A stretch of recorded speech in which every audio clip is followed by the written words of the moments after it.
आणि आता दिवसभरातल्या मोठ्या टॉप 9 बातम्या। दावोसमध्ये पहिल्या एका तासात 38,750 कोटींची गुंतवणूक महाराष्ट्रात। महाराष्ट्राचा पहिला सामंजस्य करार कल्याणी समूहाशी।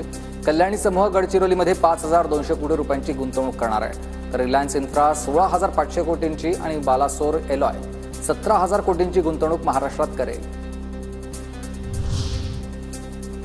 जीवघेण्या हल्ल्याच्या 5 दिवसांनी अभिनेता सैफ अली खानला रुग्णालयातून डिस्चार्ज। सैफ ठणठणीत आहे, चाहत्यांना अभिवादन करत सैफची घरवापसी। सैफ अली खानवरील हल्ल्याचं पोलिसांकडून मध्यरात्री सीन रिक्रिएशन। पोलिसांनी आरोपीला घटनास्थळी नेत घटनाक्रम समजून घेतलाय। संपूर्ण इमारतीमध्ये फक्त सैफच्या घराचं दार उघडं होतं, त्यामुळे सैफच्या घरात घुसलो। ते घर सैफचं आहे हे माहीत नव्हतं। पोलीस चौकशीत आरोपीचा दावा आहे, सूत्रांची माहिती। अभिनेता सैफ अली खान हल्ला प्रकरण आरोपी मोहम्मद शहजादनं सिम कार्ड खरेदीसाठी पश्चिम बंगालचं आधार कार्ड वापरल्याचं समोर आलंय। बांगलादेशातून आल्यानंतर आरोपीचं काही काळ पश्चिम बंगालमध्ये वास्तव्य होतं।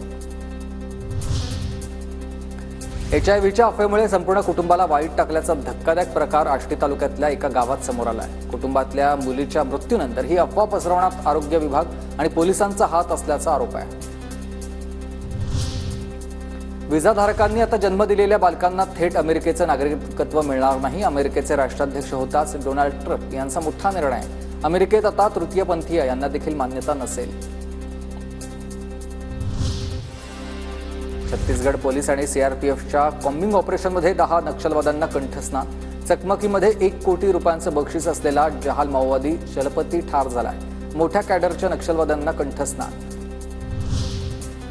पंतप्रधान मोदी 5 फेब्रुवारीला प्रयागराजला जाणार। 27 जानेवारीला केंद्रीय गृहमंत्री अमित शहा प्रयागराजला जाणार आहेत। मोदी आणि शहा महाकुंभ मेळ्यात जाऊन अमृत स्नान करतील।